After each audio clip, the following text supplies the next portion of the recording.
ഓം ഗുരുബ്രഹ്മാ ഗുരുർവിഷ്ണു ഗുരുദേവോ മഹേശ്വരാ ഗുരു സാക്ഷാത് പരബ്രഹ്മ തസ്മൈ ശ്രീ ഗുരവേ നമഃ. ഓം ശ്രീനാരായണ പരമഗുരവേ നമഃ.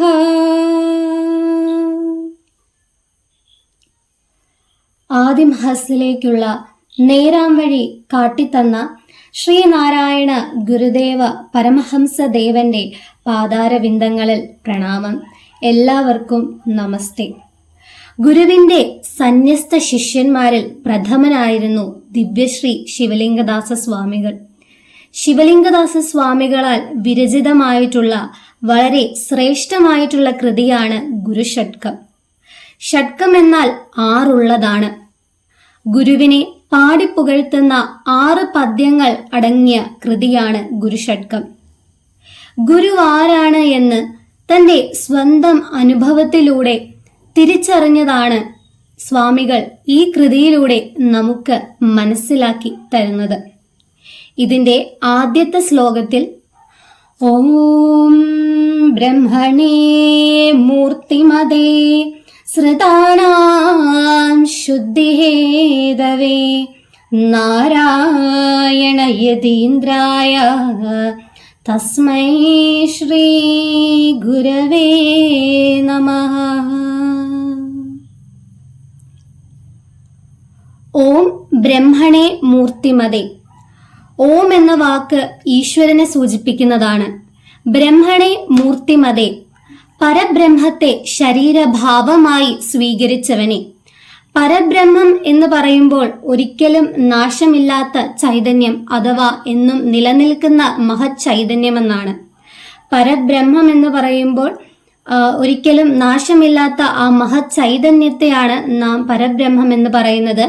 ആ പരബ്രഹ്മത്തെ ശരീരഭാവമായി സ്വീകരിച്ചിട്ടുള്ളവനാണ് ശ്രീനാരായണ ഗുരുദേവ തൃപ്പാദങ്ങൾ. ഓം ബ്രഹ്മണേ മൂർത്തിമതേ ശ്രുതാനാം ശുദ്ധിഹേതവേ, തന്നെ ആശ്രയിക്കുന്നവരുടെ ശുദ്ധിക്ക് കാരണഭൂതനായിട്ടുള്ളവനെ. ഇനി എപ്രകാരമാണ് ഭഗവാനെ ആശ്രയിക്കുന്നവരുടെ ശുദ്ധിക്ക് അവിടുന്ന് കാരണഭൂതനാവുന്നത്?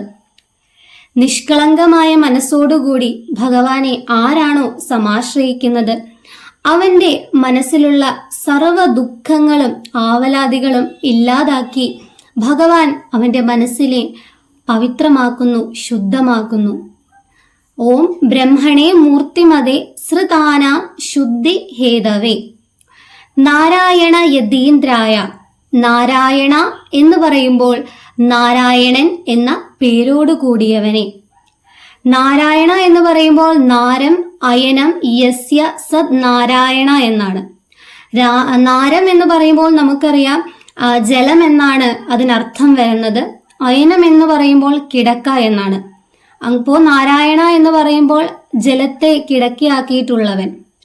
പക്ഷെ വേദാന്ത തലത്തിലുള്ള കാര്യങ്ങൾ നാം ചർച്ച ചെയ്യുമ്പോൾ വേദാന്ത തലത്തിലുള്ള അർത്ഥത്തിനാണ് നാം പ്രാധാന്യം കൊടുക്കുന്നത്. അങ്ങനെ നോക്കുകയാണെങ്കിൽ നാരായണൻ എന്ന വാക്കിന് അർത്ഥമാകുന്നത് ജീവാത്മാക്കൾക്ക് ആശ്രയമായിട്ടുള്ളവനെ. നാരായണൻ എന്ന് പറയുമ്പോൾ ജീവാത്മാക്കൾക്ക് ആശ്രയമായിട്ടുള്ളവനെ. യതീന്ദ്രായ, യതി എന്ന് പറയുമ്പോൾ മുനി എന്നാണ്.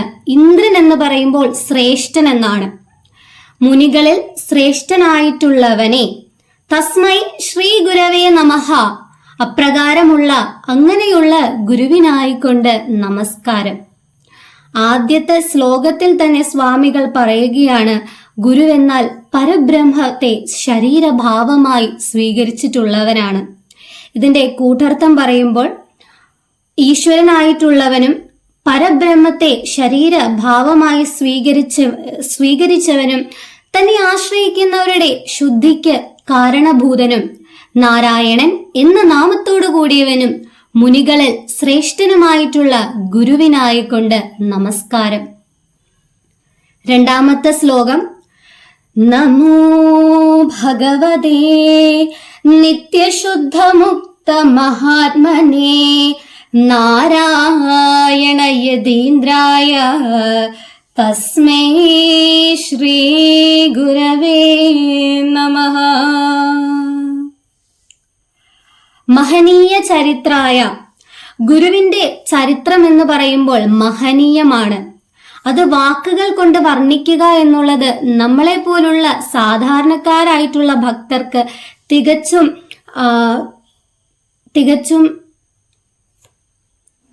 തികച്ചും അസാധ്യമാണ് എന്നാണ് സ്വാമികൾ ഈ കൃതിയിലൂടെ പറയുന്നത്. ഗുരുവിന്റെ കോലതിരേശ സ്തവം എടുത്തു നോക്കുകയാണെങ്കിൽ ഗുരു അവിടെ പറയുന്നുണ്ട്, ദാതാവിനു മാധവനും കൂടിയമേയം വീതാവതി നിൻ വൈഭവമാരാണുര ചെയ്യുവാൻ. അവിടെ ഭക്തൻ പറയുകയാണ്, ബ്രഹ്മാവിനും വിഷ്ണുവിനും പോലും നിന്റെ മഹത്വത്തെ വർണ്ണിക്കുവാൻ സാധിക്കുന്നില്ലല്ലോ. അപ്പോൾ ഈ സാധാരണക്കാരനായിട്ടുള്ള ഭക്തൻ നിന്റെ മഹത്വത്തെ പറ്റി എന്ത് പറയുവാനാണ്? അതുപോലെ തന്നെയാണ് ശിവലിംഗദാസ സ്വാമികളും ഗുരുഷട്കത്തിൽ പറയുന്നത്, പൂജനീയമായ ചരിത്രം അഥവാ മഹത് ചരിത്രമാണ് ഗുരുവിനുള്ളത്.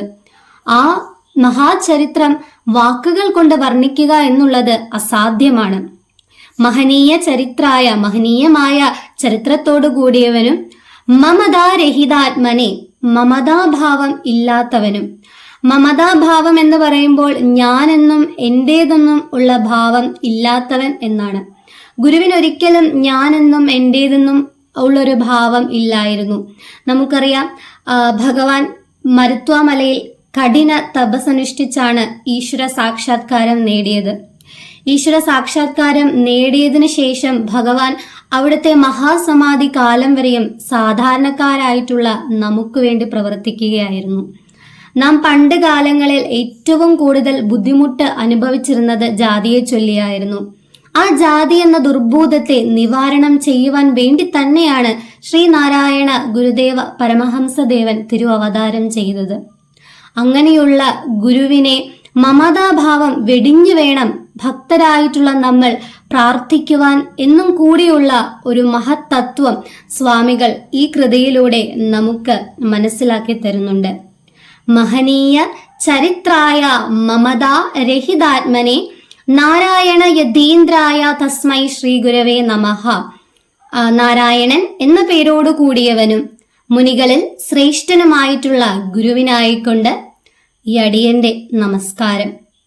ഇതിന്റെ കൂട്ടർത്ഥം പറയുമ്പോൾ, മഹനീയമായ ചരിത്രത്തോടു കൂടിയവനും മമതാഭാവം ഇല്ലാത്തവനും നാരായണൻ എന്ന പേരോട് കൂടിയവനും മുനികളിൽ ശ്രേഷ്ഠനുമായിട്ടുള്ള ശ്രീനാരായണ ഗുരുദേവ തൃപാദങ്ങൾക്കായിക്കൊണ്ട് നമസ്കാരം. 4ാമത്തെ ശ്ലോകത്തിലേക്ക് കടക്കുമ്പോൾ, ശിശിരീ കുർവതേ ശാന്തൈ കടാക്ഷൈ ശിഷ്യ സഞ്ജയാൻ ബ്രഹ്മവിദ്യാ കോവിദായ തസ്മൈ ശ്രീ ഗുരവേ നമഃ. ശിശിരി കുർവതേ ശാന്തൈ കടാക്ഷൈ ശിഷ്യ സഞ്ജയാൻ എന്ന് പറയുമ്പോൾ ചൂട് പിടിച്ചിരിക്കുന്ന ശിഷ്യഹൃദയങ്ങളിൽ ഭഗവാൻ കുളിരേകുന്നു എന്നാണ്. എപ്രകാരമായിരിക്കും നമ്മുടെ മനസ്സിന് ചൂട് പിടിക്കുന്നത്? എന്തെങ്കിലും ദുഃഖമുള്ള കൊണ്ടോ അല്ല എങ്കിൽ എന്തെങ്കിലും ആവലാതി കൊണ്ടോ ആണ് നമ്മുടെ മനസ്സിന് ചൂട് പിടിച്ചിരിക്കുന്നത്. ചൂട് പിടിച്ചിരിക്കുന്ന മനസ്സുകളിൽ ഭഗവാൻ കുളിരേകുന്നു. ഇനി എപ്രകാരമാണ് ഭഗവാൻ ചൂട് പിടിച്ചിരിക്കുന്ന സന്തപ്ത മാനസരായ ശിഷ്യഗണങ്ങളുടെ മനസ്സിന് കുളിരേകുന്നത്? അവിടുത്തെ അനുകമ്പ നിറഞ്ഞ നോട്ടത്താൽ, അല്ലെങ്കിൽ കരുണ ഒഴുകുന്ന ആ നോട്ടത്താലാണ് ശിഷ്യഹൃദയങ്ങളിൽ ഭഗവാൻ കുളിരേകുന്നത്. ഒരിക്കൽ അരുവിപ്പുറത്ത് നിന്നും ചക്ക മോഷണം പോകുന്നതായി സ്വാമികൾ ഭഗവാനോട് പരാതി പറയുകയുണ്ടായി. കള്ളനെ പിടികൂടുവാനായി ഭഗവാൻ സ്വാമികളെയാണ് ഏൽപ്പിച്ചത്. അങ്ങനെ സ്വാമികൾ കള്ളനെ പിടികൂടുകയും ഭഗവാന്റെ മുന്നിൽ കൊണ്ടുവരികയും ചെയ്തു. അദ്ദേഹത്തെ കണ്ടപ്പോൾ തന്നെ ഭഗവാന് മനസ്സിലായി ഇദ്ദേഹത്തിന്റെ വീട്ടിൽ ദാരിദ്ര്യമാണ്, അതുകൊണ്ടാണ് ഇദ്ദേഹം രാത്രികാലങ്ങളിൽ മോഷ്ടിക്കാൻ ഇറങ്ങുന്നത്. ഭഗവാൻ അദ്ദേഹത്തോട് പറഞ്ഞു, ചക്ക വേണമെങ്കിൽ പകൽ വന്ന് ഇട്ടുകൊണ്ടു പൊക്കോളൂ, രാത്രികാലങ്ങളിൽ പാമ്പുകളുടെ ശല്യമുണ്ട് എന്ന് പറഞ്ഞുകൊണ്ട് അദ്ദേഹത്തിന് ആ ചക്ക ഭഗവാൻ കൊടുത്തുവിട്ടു. അതുകൊണ്ട് തന്നെയാണ് പറയുന്നത്, ഭഗവാന്റെ അനുകമ്പ നിറഞ്ഞ ഒരു നോട്ടം മാത്രം മതിയാകും നമ്മുടെ സർവ്വവിധത്തിലുള്ള ദുഃഖങ്ങളും ഇല്ലാതാകുവാൻ വേണ്ടി. ശിശിരി കുറുവതേ ശാന്തൈ കടാക്ഷൈ ശിഷ്യ സഞ്ജയാൻ.